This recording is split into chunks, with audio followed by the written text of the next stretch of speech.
පිළිබඳව කියන රෝහලේ. රෝහලේ ඇත්තට මේ වෙනකොට ඇඳන් දල වශයෙන් 950ක් පමණ තියෙනවා. රෝහල ඇත්තටම පටන් ගත්තේ ඇඳන් 30කින් විතර. මොකද දැන් ඒක ඇඳන් 1000කට ආසන්න ප්‍රමාණයකට ගිහින් තියෙනවා. අපි ඉතින් අනාගතයේදී බලාපොරොත්තු වෙන්නේ 2020 වල ආසිත පුරාසියාවේ හොඳම ළමා රෝහල කරන්න. ඒ කියන්නේ දැක්මද ඒ කියන්නේ ඒක තමයි අපේ දැක්ම.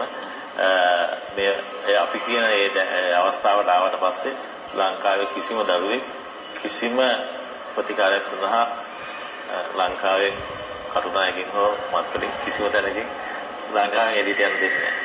විදේශ රටකට යන්නේ නැතුව ලංකාවේ සියලු ප්‍රතිකාර ලබා දෙන්න තමයි බලාපොරොත්තු වෙන්නේ. ඒ දැක්මට යන්න ඔබතුමාලගේ උත්සාහය විතර ප්‍රමාණවත් මදි වෙන මහ ජනතාවගේ සහයෝගය ලබා දෙන්න වැදගත් වෙනවා නේද? අපේ පිටවල. අනිවාර්යයෙන්ම. ඔබ මේ දකින ලස්සන රෝහල දැන් හදලා තියෙන්නේ මම නෙවෙයි.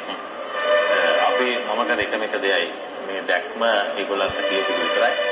ඒ දැක්ම අපිට ලබා දුන්නේ අධිකාරී ජනාධිපතිතුමා සහ සෞඛ්‍ය අමාත්‍යතුමා. ඉතින් ඒ දැක්ම අනුව අපි අපේ කාර්ය මණ්ඩලයේ පෙළගස්සන එක විතරයි මම කරේ. මේ සියලුම දේවල් වටපිටාවෙන් පේන සියලුම දේවල් කරේ මගේ කාර්ය මණ්ඩලය. ඔවුන් ඇත්තටම ඊටමත්ම කාර්යශීල කියලා නිම කරන්න විදිහක් නැති කාර්ය මණ්ඩලයක්.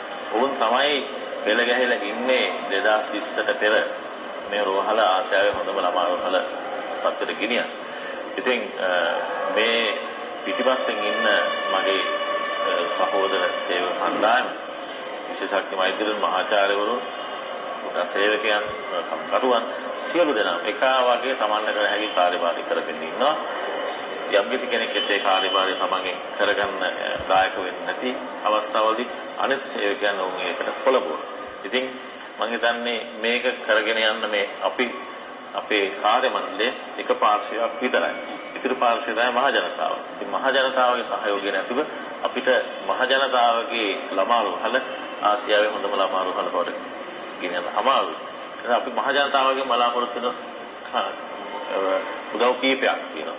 පළවෙනි උදව්ව තමයි රෝහලට ආවම රෝහල රැක ගැනීමේ බලාපොරොත්තු වෙන. රෝහලට ආදරෙන් රෝහලේ සේවාව ලබා ගන්න කියන එක.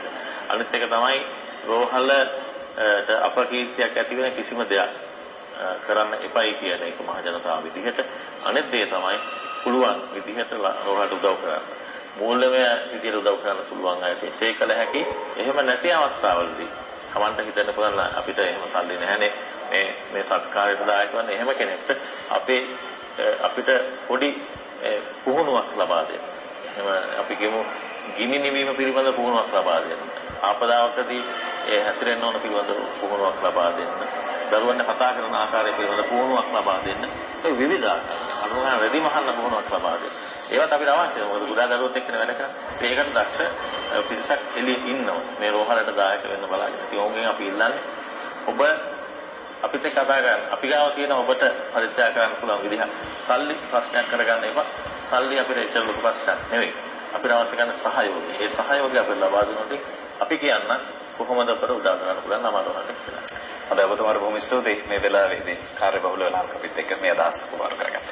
ඔබලාට ස්තුතියි. අපි ඉතාමත් මගේ කරනවා ජාතික රූපවාහිනියේ අපිට හැමදාම සහයෝගය දුන්න මේ රෝහලේ අමාරු තැන්වලදී. ඉතින් මම ඉතාමත් ස්තුතිවන්ත වෙනවා අපේ කාර්ය මණ්ඩලය දිරිගන්නමින් අපේ රෝහලට ඇවිල්ලා කාලය ගත කරගෙන ඉතාමත් මේ වගේ ඔබ මේ කරන සත්කාරය ඇත්තටම මේ 2020ට පෙර විද්‍යාලය ළමා රෝහලද ආසියාවේ හොඳම ළමා රෝහල කරන්න යන ගමන්ට දායකත්වයක් කියලා තමයි කියන්නේ.